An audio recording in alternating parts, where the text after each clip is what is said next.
சாந்தியும் சமாதானமும் நம் அனைவரின் மீதும் உண்டாவதாக. எல்லா புகழும் இறைவன் ஒருவனுக்கு. நம்ம தினமும் ஒரு இபாதத்து பார்த்து வரோம். இப்போது கடைசி 10 சஹருடைய நாட்களை நம்ம அடைந்து விட்டோம். பாருங்க, 30 நோம்புல 20 நோம்பு ஓடி போயிருச்சு. இப்ப நம்ம 21வது நோம்புல இருக்கிறோம்.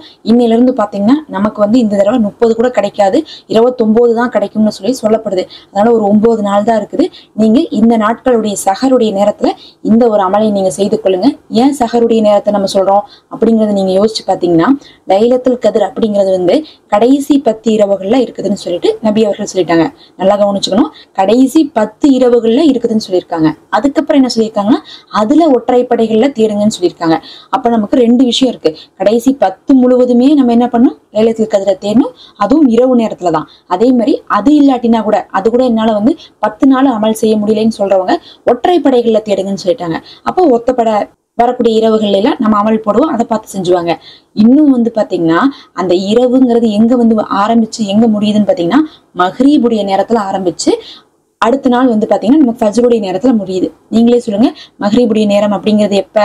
நம்ம நோன்பு திறந்து வந்ததுக்கு அப்புறம் பாத்தீங்கன்னா இந்த கடைசி 10 நாளுமே இரவு சிறப்பு. நோன்பு திறந்ததுக்கு அப்புறம் இருந்து ஆரம்பிச்சு எதுவரையும் ஃபஜ்ர் தொழுகை வரையும். அதனாலதான் நம்ம என்ன சொல்றோம்னா, நீங்க நோன்பு திறந்ததுக்கு அப்புறம் வீட்டு வேலை இருந்திருக்கும், அமல் செஞ்சிருப்பீங்க, செய்யாம இருக்க மாட்டீங்க. சில அமல்களை எல்லாம் செஞ்சிருப்பீங்க, எல்லாமே செஞ்சுட்டு நமக்கு நைட்லாம் தொழுதுருப்போம், தராவிகெல்லாம் தொழுதுருப்போம். இருந்தாலும் நமக்கு சமைக்கிற வேலையெல்லாம் இருக்கும். ஆண்களுக்கு பாத்தீங்கன்னா வேலைக்கு போனவங்க நைட் 10 மணிக்கு கூட வரலாம். அவங்க எல்லாம் எப்படி இரவுல அதிகமா இபாதத் செய்வாங்க? செய்ய மாட்டாங்க. அதனால என்ன பண்ணிடுவாங்க, தூங்கிடுவாங்க. தூங்கிட்டு என்ன பண்ணுவோம், நம்ம சஹருக்கு எந்திரிப்போம். சஹருக்கு எந்திரிச்சவங்க நம்ம என்ன பண்ணுவோம்னா, அமல் செய்யறது கொஞ்சம் ஈஸியா இருக்கும். ஏன்னா சஹர் நேரத்துல நம்ம சாப்பிட்றதுக்கு முன்னாடி நம்ம தஹஜ்ஜத் தொழுவோம். சாப்பிட்டதுக்கு பிறகு என்ன பண்ணுவோம், திக்ரு செஞ்சுட்டு ஓதிட்டு குர்ஆன்ல ஓதக்கூடிய எல்லாருக்குமே அந்த பழக்கம் இருக்கு.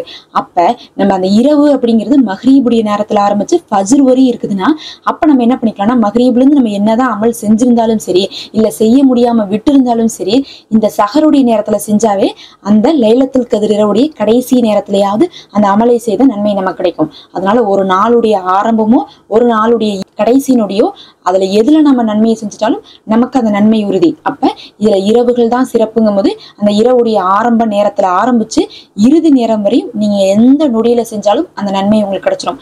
அதனாலதான் லைலத்துல் கத்ர் இரவாக இருக்கலாம் அப்படின்னு சொல்லிட்டு நம்ம சொல்றோம். அப்படிப்பட்ட சஹர் நேரங்கள் தான் இனி வரக்கூடிய 10 நாட்களும். அந்த நேரத்துல இந்த ஒரு துவாவை ஓதிக்கோங்க. அந்த துவா தான் பாத்தீங்கன்னா, அல்லாஹும்ம இன்னக அஃபூன் துஹிப்புல் அஃப்வ ஃபஃபு அன்னி. இது உங்களுக்கு எல்லாருக்கும் துவா தெரியும். ஆனா உங்களுக்கு தெரியாத ஒரு விஷயத்த நான் சொல்றேன். அதாவது நபி ஸல்லல்லாஹு அலைஹி வஸல்லம் அவர்கள் பாத்தீங்கன்னா, நல்லா கவனிச்சு பார்க்கும்போது நம்ம அறிவிப்புகள்ல டைரக்டா எந்த ஒரு குறிப்பிட்ட நாட்களுக்கும் நிறைய துவாக்களோ திக்ருகளோ தொழுகையோ சொல்லி தரவே இல்லை. நாம பாத்தீங்கன்னா நிறைய தொழுகிறோம் ஓதுறோம் எல்லாமே இருந்தாலும், நபி அவர்கள் சஹீஹான அறிவிப்புல சொல்லி கொடுத்ததெல்லாம் பார்க்கும்போது ரொம்ப குறிப்பிட்ட நாட்கள் தான். அதுல ஒண்ணு லைலத்துல் கத்ர் இரவு, 2வது அரஃபாவுடைய நாள். இந்த மாதிரி பாத்தீங்கன்னா ரொம்ப பெக்யூலியரா 1 இல்ல 2 நாட்களுக்கு மட்டும் தான் நபி அவர்கள் சொல்லியிருக்காங்க அமல்கள்.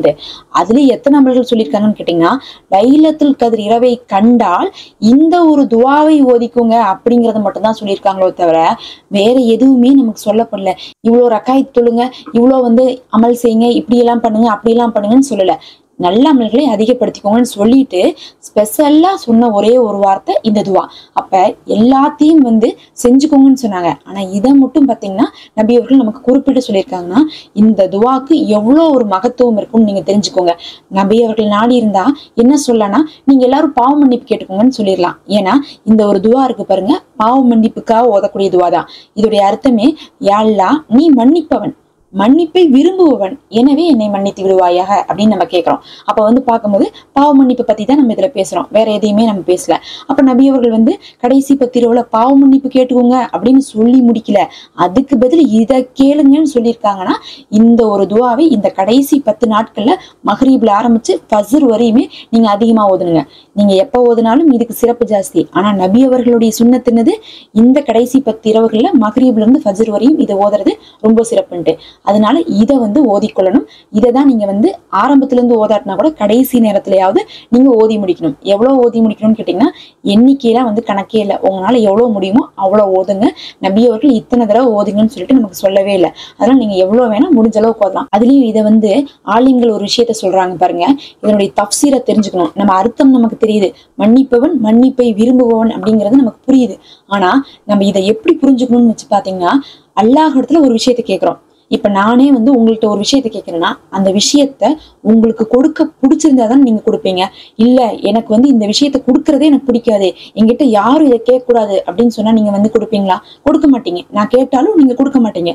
ஆனா அதே உங்களுக்கு பிடிச்ச விஷயமா இருந்தா நீங்க என்ன பண்ணுவீங்க? கொடுப்பீங்க. அததான் நம்ம அல்லாட்ட சொல்றோம், யா அல்லாஹ் நீ மன்னிப்பை விரும்புபவன், அதாவது மன்னிப்பு கொடுக்கணுங்கிறத நீயே விரும்புற. அப்ப நீ விரும்புற ஒரு விஷயத்த தானே நான் கேட்கிறேன். நீ விரும்பாத ஒரு விஷயத்தையவா நான் கேட்டுட்டேன், நீ ஹராமாக்கின விஷயத்தையவா நான் கேட்டுட்டேன், நீ தடுத்த ஒரு விஷயத்தையவா நான் கேட்டுட்டேன்னு சொல்லிட்டு அல்லாஹ்விடத்துல என்ன பண்றோம்? நீ விரும்புற ஒரு விஷயத்த நான் உங்ககிட்ட உரிமையோட கேட்கிறேன்னு சொல்லிட்டு நம்ம என்ன பண்றோம்? அல்லாஹ்விடத்துல வந்து ஓதக்கூடியதாக இந்த ஒரு துவா இருக்கு. அதனால நீங்க உணர்ந்து கேட்கணும், யா அல்லாஹ் உனக்கு பிடிச்ச ஒரு விஷயத்த நான் கேட்டுட்டு இருக்கேன், அதை கண்டிப்பா நீ கொடுத்துரு அப்படின்னு சொல்லிட்டு மனசு உணர்ந்து நீங்க பாவம் பண்ணி போதுங்க இந்த துவாவே.